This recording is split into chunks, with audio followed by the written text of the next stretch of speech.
The Ghemme DOCG wine is produced in the province of Novara, in the upper Piedmont.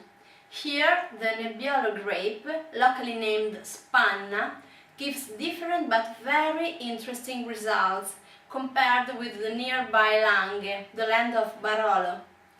The technical specifications of the DOCG Ghemme allow the use of a small percentage of Vespolina and Uva Rara grapes, but Tiziano Mazzoni chose to use only nebbiolo grapes, reserving for this wine the youngest vineyard of its farm. The Ghemme of Mazzoni 2009, aged for 2 years in large barrels, offers aroma of cherries and plums, sweet spices and licorice. On the palate, it is fresh and velvety, elegant and persistent in its mineral notes.